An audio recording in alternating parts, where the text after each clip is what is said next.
where he's probably going to walk because the Trailblazers are probably not going to be able to afford him.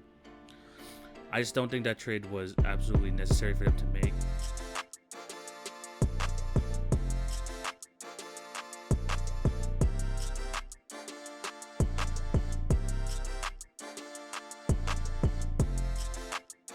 Hello and welcome to the Monday, April 12th edition of the TV on Basketball podcast with your host, TV.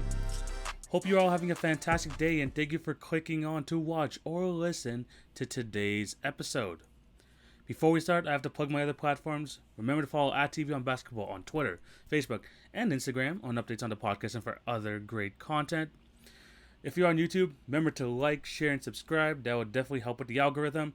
And leave a notification and turn on the notification bell if you don't want to miss an episode. For all my podcast listeners, remember to subscribe and leave a review if you're on Apple.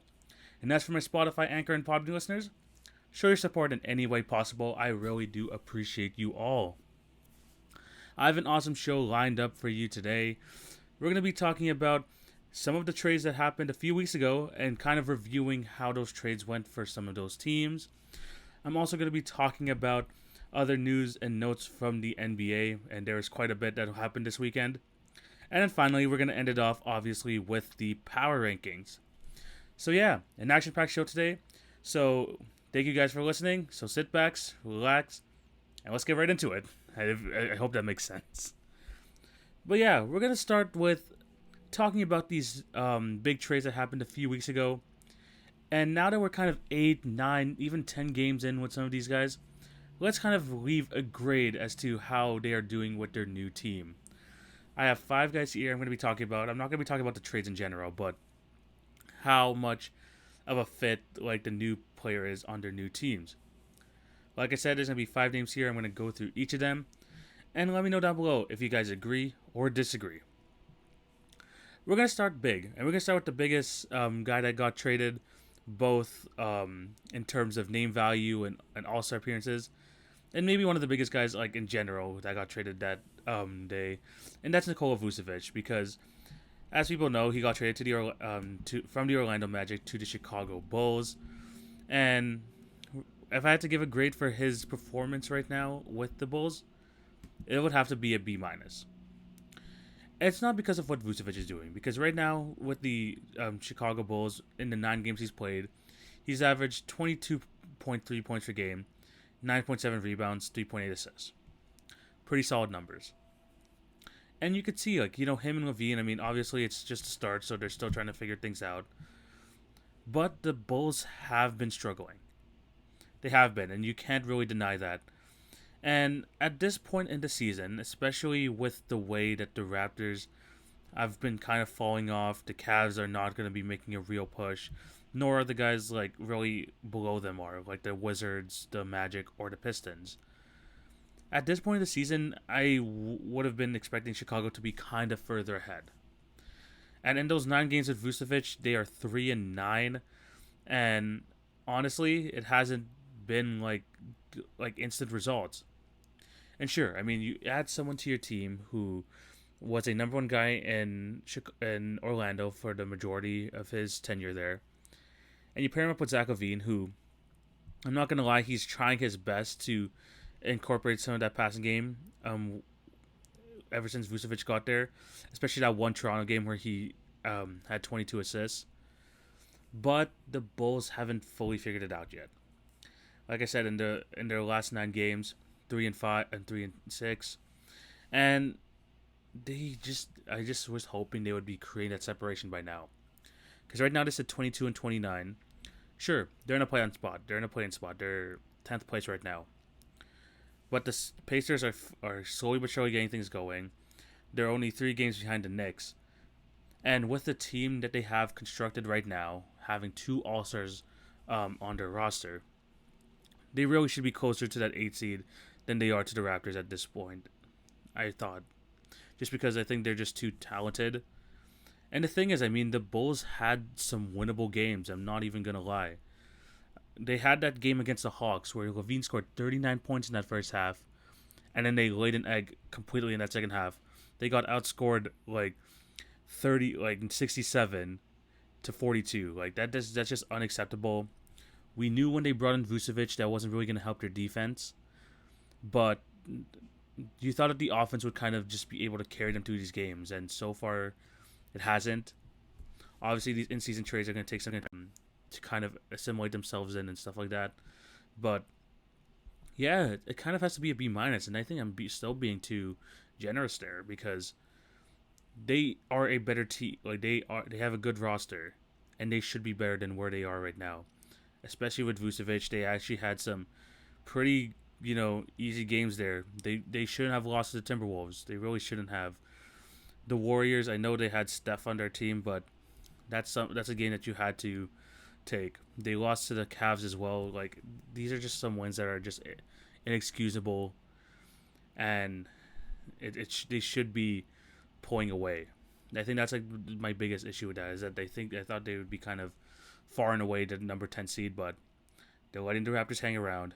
They're letting the Wizards believe they still have a chance when at this point it should be pretty clear who the top 10 teams are in the East. So yeah, I mean Vucevic still doing his thing, still getting his offensive numbers, but I thought they would kind of be further along in terms of success by now. So yeah, B minus for Vucevic, like I said, being quite generous. But let me move on to someone who I think is going to have a higher grade, and that is going to be Mr. Gary Trent Jr. And for him coming to the Toronto Raptors, I have to give him nothing more than an A. He has been absolutely fantastic. I know the Raptors haven't been winning, but in terms of what they got in Gary Trent Jr. and trading away Norman Powell, who I will get into like his play with the Blazers in a minute, I have to give him an A. I really have to. Because in his already short tenure with Toronto, 18.4 points per game, 3.4 rebounds, 1.6 assists, shooting 41% from three, almost 47% from the field. And in this two-week stretch, he's already broken his career high twice. I think having a 31-point outing and also a 44-point outing this weekend, 17 for 19 shooting. And what I love about this whole Gary Trent trade is that the Raptors have set themselves up for the future, and they got someone who is on the rookie deal, who is restricted, and he's showing these flashes already.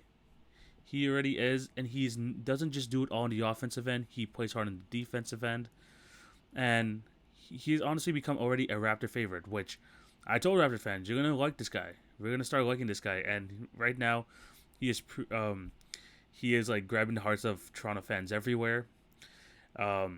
He talks about Toronto. Like, he hasn't even been in Toronto, and he's already talking up like wanting to see the fans and stuff like that. He's talked about how in his first 3 years, like, he's not blaming Dame, CJ, or Melo. He's just saying that he couldn't get much opportunity because of the situation there in Portland. With the Raptors, he gets chucked into the starting lineup.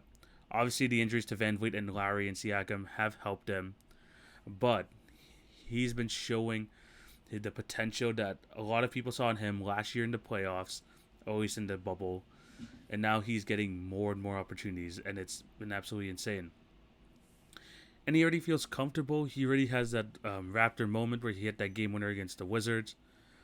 It's been absolutely fantastic to watch Gary Trent just operate, whether it's inside, where he's making tough contested layups, floaters. That mid-range is butter. And that three-point shot is butter. I mean, as a Raptor fan, I couldn't ask for anything more from this guy. And with the way, restricted free agency is, not a lot of people are going to offer him the big-time contract. I think the Raptors are going to end up, paying him somewhere near the OG Anunoby level, hopefully. I really hope that's the case because I want to see him here long-term. I want to see him grow with the guys. And I think that he could be a very, very useful piece. Only at 22 years of age, which is absolutely insane. So, yeah, you can't give it anything really but an A. And yeah, like I mentioned earlier, I know the Raptors aren't winning, but I honestly would rather be in this position right now than being in a first round exit situation. So if the Raptors, stay 11th, they're gonna have the 8th or 7th odds at the number one pick. Get a high draft pick. Maybe bring in a center. Maybe bring in a forward. Who knows? But right now, I think the Raptors have a nice young core there, and if things go their way in the draft, it can really do some wonders for them. Like I mentioned before, Siakam played horrible yesterday, but at the same time, when you got Siakam, OG, Van Vliet, Gary Trent, and you're missing that kind of one piece, I'm okay with the situation they're in right now. Next, we're gonna go into Norman Powell, and he's been okay for the Trailblazers, averaging in 8 games 16.3 points per game, 3.4 rebounds, and 1.6 steals.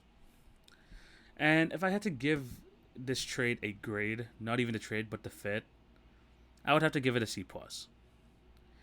And it's not because Norman's a bad player. He isn't. He's still continuing his form from Toronto. Maybe a little bit less efficient, but that's what's gonna happen when you have kind of in a limited role. But he's still been great. He's still been good. Like I said, 16 points a game. And I think they're just trying to figure out where they're gonna play this guy. Because at the moment, Norman Powell has been starting, has been coming off the bench little by little. I mean, from some of these games. Actually, not most of the games he's been starting. But the thing with Norman Powell is that, and this is like my criticism of it when he went to the Trailblazers. The Trailblazers are 29th in defense. They're 29th in defense, and Gary Trent being one of their better perimeter defenders, I thought would be a mistake, and just getting that extra body in Rodney Hood trading away for someone who is a very good offensive player. He is definitely an offensive upgrade over Gary Trent. But when you already have a top 5 offense, when you have Damian Lillard, CJ McCollum, Carmelo Anthony, you don't need more of that. You need more defensive help, maybe a better defensive big man. Because Nurkic clearly isn't looking the same because of those 2 major injuries over the past 3 years. You have Enes Kanter, who had a monster 30 rebound game over the weekend, but he's not going to play any defense. And like I mentioned, like last week, they brought in Covington, they brought in Derrick Jones Jr. That hasn't really helped their defense. And bringing in Norman Powell, yes, like I said, he's an upgrade offensively, but defensively, it's another player who is 6'4" and under, and it's just not helping their defense whatsoever. And I know why they pulled off this trade. I know why they pulled off this trade, and it's because he is a proven playoff performer. Gary Trent Jr. is still pretty young. He still needs to kind of get his reps in there, and the Trailblazers are looking to win now. But at the end of the day, like I mentioned last week, this doesn't really move the needle for them.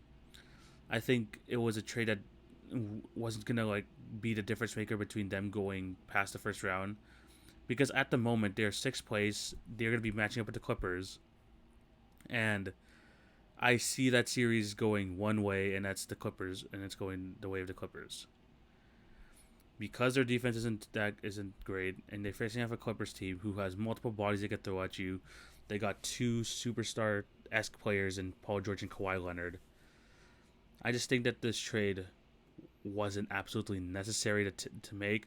I mean, like I said with Gary Trent, I think it's a great long-term plan for the Raptors to bring in him. But for Norman Powell, who is going to be unrestricted free agent this summer, in a where he's probably going to walk because the Trailblazers are probably not going to be able to afford him, I just don't think that trade was absolutely necessary for them to make. And although Powell has been producing, it wasn't something that was gonna really push them over the top. So yeah, C plus. Maybe a bit generous. I could have maybe gone a C minus, but I'm gonna stick with a C plus. Next, we're gonna move on to Victor Oladipo, and it's kind of unfair. I think this is kind of unfair for me to judge him right now, but as of right now, I'm gonna have to give this a C minus. In his 4 games with the Miami Heat, 12 points per game, 3.5 rebounds, 3.5 assists. He hasn't really gotten it going, especially because last week he got injured. I believe it was against the Lakers in their win, and he didn't join them for their road trip to which they're currently on right now. So I think it's kind of unfair to give him a grade right now, but as of right now, he hasn't really made that big of an impact. In his 4 games, Jimmy Butler is continuing to do his thing. Tyler Hero, kind of a bit on and off, but it's still, finding his groove there. And Oladipo has given them some great defensive help. I know that game against the Warriors, he locked down Steph Curry. especially like in those like later possessions. But we're not going to see Victor Oladipo's worth kind of the same as Norman Powell until it comes playoff time. And although Victor Oladipo hasn't been playing much now, as long as he's healthy come playoff time, I think this is where the Miami Heat are hoping that he will turn up. And they need him healthy. I think they're going to take it kind of at the slow approach. Obviously, they want to like kind of bring him in with the team to develop that chemistry. But what's more important is just him being ready for the playoffs. I mean, I think that was one of the biggest things with Victor Oladipo and why not a lot of teams want to trade for him is because of the injuries, and it's still kind of showing now. But the Miami Heat didn't have to give up much, and they're just hoping that he can give them, 25, 30 minutes a game, maybe some games even more, but he's going to bring the defensive effort, a secondary shot creator, maybe a tertiary shot creator, just to help him in the playoffs. We're not going to see it right now. Like I said, it's only been 4 games, but a C- I think is fair as a grading for Victor Oladipo. If I was the Miami Heat, I still would have tried my best to go for Larry. I really would have, because I think like Larry would have immediately helped them like just like that. But Victor Oladipo, they took a chance on him. He hasn't been bad. But at the same time, I haven't seen enough of him to give him a higher grade. So C- for Victor Oladipo. And then finally, we have Aaron Gordon. Aaron Gordon has been honestly a pretty big difference maker for the Denver Nuggets so far, and that's why I'm gonna give him an A-, an A-, maybe bordering on A for Aaron Gordon on the Denver Nuggets right now, because so far in his 8 games for the Denver Nuggets, they are 7-1, and although he is below his averages of the year, 11.6 points per game, 4.1 rebounds, 2.5 assists, he is playing so hard in the defensive end, and you could tell with just some of these wins that the Denver Nuggets are getting. Because they have players like Jamal Murray already being able to manufacture offense. Same thing with Nikola Jokic. Same thing with Michael Porter Jr. And bringing in Aaron Gordon, hoping that he would accept that role as a pure defensive guy. Maybe someone they could throw lobs to every once in a while, hit the occasional 3. And it's been working out for Denver. It has been. Except for last game. Because, yikes, that loss to the Celtics was ugly. Especially because the Celtics went on a 30-3 run in the fourth quarter. Yeah. But yeah, that was probably their worst game so far as a team. But as of right now, they're in the 4th position in the West. They were basically on a 7-game winning streak with Aaron Gordon in the lineup. And they're only 1.5 game out of the 3rd seed. This is how good the Nuggets have been playing. And the fact that they even in this position, I think has a lot to do with, one, of course, obviously Nikola Jokic's MVP play, but Aaron Gordon's defensive effort, being that defensive anchor, has definitely helped them. And the question is now is that will this continue in the playoffs? Because this was a trade that the Nuggets made, but bringing in someone who has minimal playoff experience because he was with those Magic teams who went on in the first round all the time. But at the same time, they have been they've been good with him. He's been like I said, he hasn't really complained about his role, and he's been playing it really well. So hopefully that continues in the playoffs. Hopefully he can hit shots when he's asked to. But right now, Aaron Gordon, I have to give it an A to A for what he's been bringing to the Denver Nuggets, because they look like a more complete team with him. Although that means less minutes for Paul Millsap, it's probably better. And all that really matters now is that, okay, the fit works. Will it continue in the playoffs? And that's where we're going to have to wait and see how that turns out. But yeah, those are my grades for all these 5 players. Let me know down below what you guys think. Was I too generous? Was I too harsh? Let me know down below. Shoot me a DM on any of the social media platforms at TV on Basketball. I will definitely talk some ball with you. Before we go on to the power rankings, here's some other news and notes from around the NBA. Spencer Dinwiddie of the Brooklyn Nets. I bet you forgot he was on that team. He partially tore his ACL near the beginning of the season, and he plans to return before either the end of the regular season or by the start of the playoffs. And I want to remind you guys, he was their leading scorer when they made it to the playoffs last year in Brooklyn. They weren't supposed to make the playoffs, especially with the amount of injuries um, that Kyrie faced, Durant faced.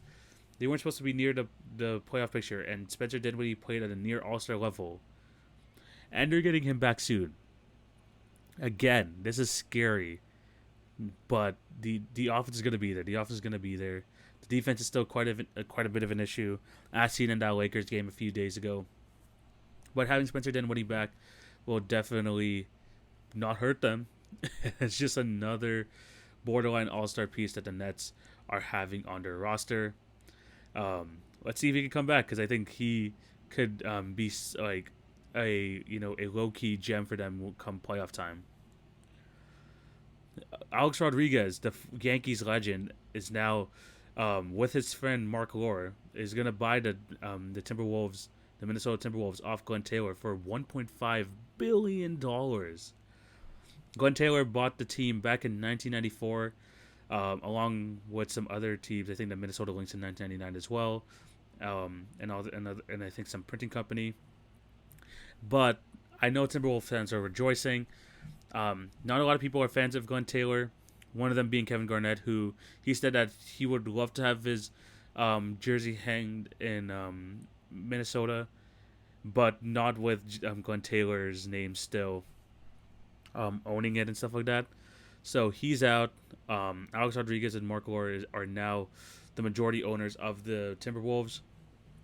Going to be very interesting to see how this turns out.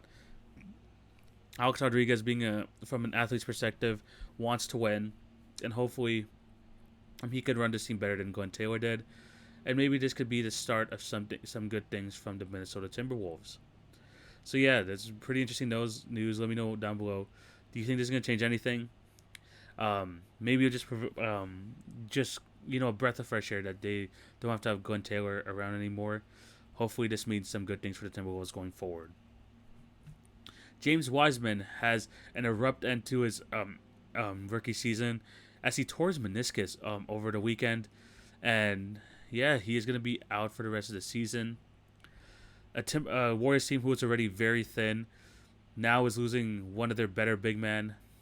It's rough for them. Steph Curry is doing his thing. Steph Curry is definitely trying to do his thing, but they are holding on to that number 10 seed right now, especially with the New Orleans Pelicans right on the edge of their heels. Zion Williamson playing absolutely fantastic basketball. It's looking pretty tough out there in Golden State. Losing Wiseman definitely hurts. Let's see if they're going to be able to hold on, because I know the Spurs have been falling as well, but with the way the Pelicans have been surging right now, who knows? They might slip out, the Golden State Warriors. Elise Johnson.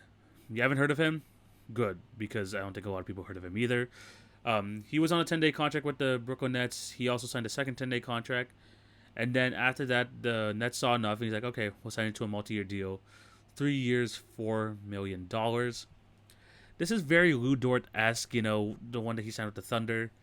Now he's outperforming that contract, and now he's probably thinking, man, I'm probably worth like 10 to 15 million at this point, which is probably true. But Elise Johnson, great energy guy. I think he was with the Raptors 905 this season. Not the tallest. I think he's like 6'7", 6'8" at the power forward position, but brings some energy, fights hard. I think is someone who can get down and dirty there for the Brooklyn Nets. And if you need that kind of edge, you have this guy on your bench. I think that the Nets can use him well, if even past the season. I mean, he's a young guy, and he'll definitely just give the effort every time he's on the floor. Patrick Beverley of the Los Angeles Clippers is out with another injury. I think that's kind of been a theme for Beverley this season, and now he's out another 3 to 4 weeks after a hand injury. Good thing they have Rondo, because Beverley has kind of been very sporadic in and out the lineup this season. But with his timeline, hopefully he'll be back for the playoffs. Hopefully, and he can continue to give that effort, give that defensive prowess to the Clippers when they need it come playoff time. So yeah, just rest him up. Hopefully he just comes back healthy. And also, lastly, we have the Los Angeles Lakers. We have an update on the Anthony Davis and LeBron James timelines. Apparently, Anthony Davis is about 10 to 14 days away from returning to practice and I believe basketball activities.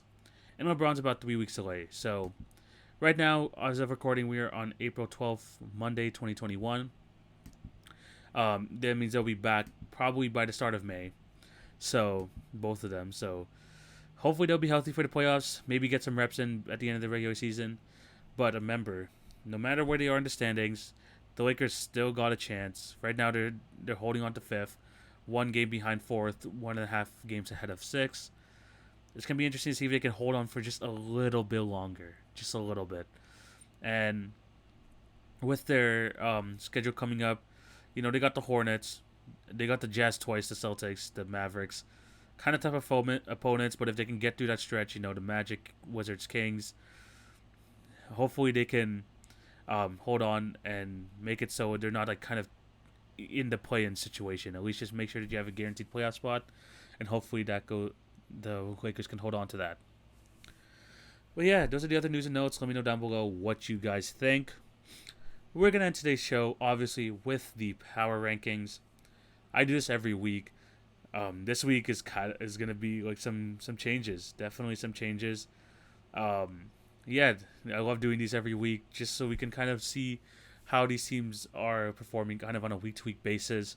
And let's see if some teams go up, some teams go down.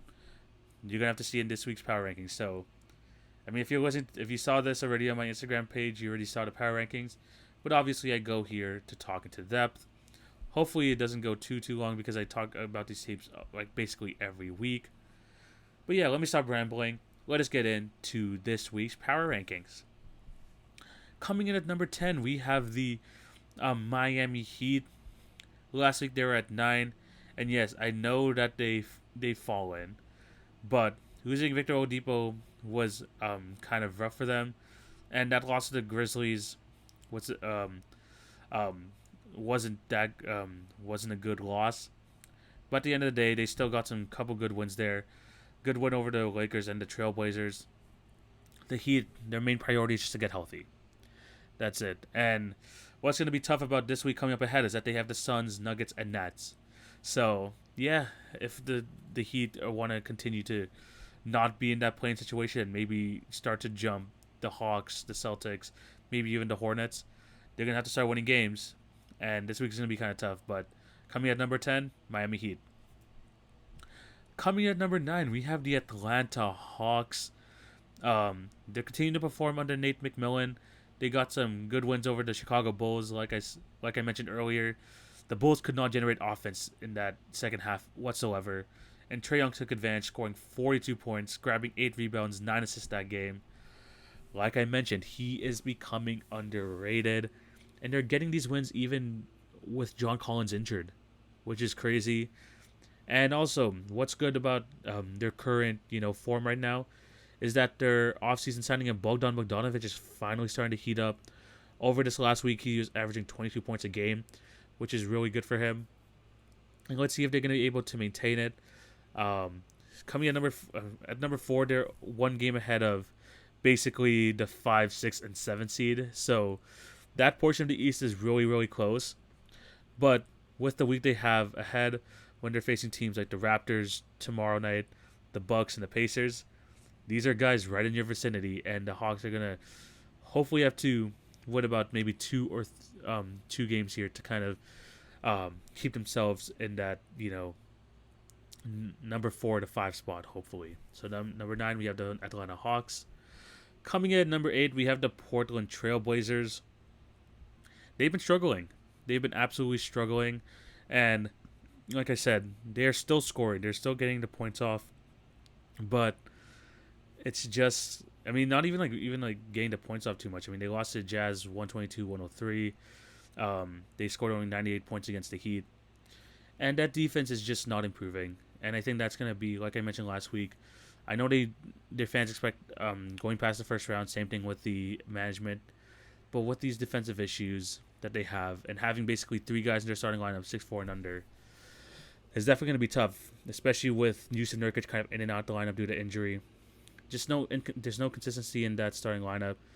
I know people want to say fire Stotts, They've been saying that a lot this year, but it's been kind of hard for him knowing like how much change there is been happening in their lineup for sure. But they only dropped one spot. I have the Blazers at 8. Coming at number 7, we have the Milwaukee Bucks, and another weird week for the Bucks because they actually went on another 3-game losing streak, which was kind of unfortunate. Losing to the Warriors in that late Steph barrage, losing to the Mavericks, and then the Hornets. I know the Hornets game. I believe it was the Hornets game where they basically didn't have any of their starting lineup. Yeah, I think it was definitely the Hornets game. But you know, the Bucks, they're sporadic, man. They're sporadic.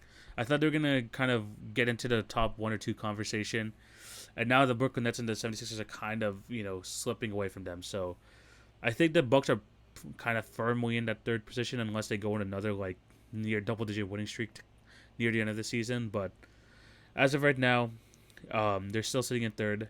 Kind of had a rough week. That's why I have them at number 7. Coming at number 6, we have the Los Angeles Clippers. They've been absolutely balling out right now. They've won 5 straight games. They are only 2 games behind the Suns, 4.5 games behind the Jazz. Number 2 is definitely in reach. Number 1 kind of a bit too far out of reach, but they've been playing great. Paul George and Kawhi have definitely been producing. The Beverly injury will hurt them for now, but as long as they're healthy come playoff time, they should be fine. Ibaka hasn't played for a couple weeks now because of some back problems, so hopefully he comes back soon and it's not something too serious. But the Clippers have been playing well. 5-game winning streak. They're at number 6. Coming at number 5, we have the Philadelphia 76ers. They didn't have a bad week per se, but they didn't have a good week. And what I mean by that is that obviously they went 2-1 this week. But the thing is, that loss against the Pelicans, they just did not play well whatsoever. And I think that's something I'm kind of holding like above them. Don Williamson absolutely dominated one of the best defenses in basketball. 37 points that game, 15 rebounds, 8 assists. And like I mentioned earlier, the Pelicans are starting to climb. But in terms of the 76ers, I mean, Embiid is slowly but surely getting into form. Obviously missing 10 games. He's going to take some time to return to his MVP self. But I'm giving them more time. I think they should, with the schedule they have this week, when they're facing the Mavericks, the Nets, and the Clippers, it's going to be tough. It's going to be tough. But if they are as good as a team that they are as advertised to be, I think they will do pretty well and still stay in that hunt for number 1 or number 2 in the East. But yeah, I have them at number 5 this week. Coming at number 4, we have the Denver Nuggets. I was going to put them higher if they got that win last night, but man, that Celtics loss was rough. It was their first loss with Aaron Gordon. They've been playing consistent basketball. Jamal Murray didn't play yesterday, but hopefully, like whatever injury he has is only day to day. Like I said, they are 1.5 game behind the 3rd seed. If they have another good week going ahead, they can definitely put themselves in that top 3 conversation. Jokic is still playing at an MVP level. The Nuggets are at 4. Coming at number 3, there we have the Brooklyn Nets. What's good about this week for the Brooklyn Nets is that they got Kevin Durant back. I know James Harden is going to miss about 10 days or so. But, yeah, they've just been playing pretty well still. They had that rough loss to the Lakers, and I didn't talk about it, but that ejection for Kyrie and Dennis Schroeder, man, these refs, man, these refs have these problems, and I think the league has to look into it. But, yeah, besides that one loss to the Lakers, they still have been playing very good basketball. Big win over the Pelicans. Close win over the Knicks as well this week. And over these next few games, when they're facing the Timberwolves, 76ers, Hornets, and Heat this week, some possible first-round matchup that they might face here. And also a big game on Wednesday versus their biggest competition out east. That's going to be definitely a fun watch. But at the end of the day, the Nets still played well this week. That's why they're at number 3. Coming at number 2, we have the Utah Jazz. And the only reason I dropped them is because they've lost 2 games this week. But then they bounced back right away, winning their next 2 games. That loss to the Suns, man, the Suns loss and the Mavs loss, you could tell they were struggling because they couldn't hit their threes that game. But it was a nice bounce back win because on Thursday when they beat the Trailblazers, they couldn't really hit their threes either, but they were still able to pull out the win. So they kind of needed that reassurance that they can win even without shooting that many threes. And that Trailblazers win definitely did that. And then they beat the Kings earlier this week as well. Back to their 3-point shooting ways, hitting 18 again. But yeah, the Jazz, I mean, you don't expect them to go on long losing streaks. And after they bounce back, they're probably going to go on another, like 5 to 10 game winning streak once again, because that's just what the Jazz does all season long. So coming at number 2, the Jazz. And then coming at number 1, for the first time this season, we have the Phoenix Suns. They had a 3-1 week this week, getting big wins over the Utah Jazz. The Wizards, they beat them up pretty badly. And although they lost to the Clippers, they definitely did compete. Chris Paul and Devin Booker have been absolutely amazing. And I think what I like about this team is that they're feeling comfortable even in close game situations, especially in the playoffs where they're going to have a bunch of those, especially if they make it past the first round.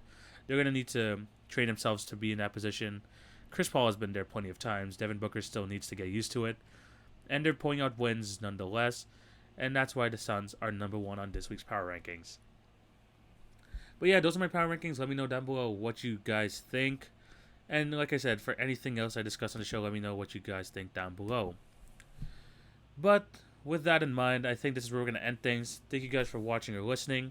Remember to show love on all the podcast channels. Like, share, and subscribe. Hit the notification bell if you're on YouTube. And remember to follow TV on Basketball on Twitter, Facebook, and Instagram for some awesome content. School's still going on right now. Like I said, a couple more weeks. Once May hits around, I'm going to be putting out a lot more content on the TV on Basketball, Twitter, Facebook, and Instagram. Planning some series for Twitter and Facebook as well, because I haven't been nearly as active on there as I should be. So definitely look out for that. Also going to be having the Friday podcast again this week. I'm going to be back on the Project Drivel podcast. I think that's the plan. And hopefully more guests once I start, once school starts dying down a bit. Hopefully I can get more guests back on the show and we could do some awesome collabs with other people. But yeah, thank you guys for all your support on the Instagram page and this podcast. I really do appreciate y'all.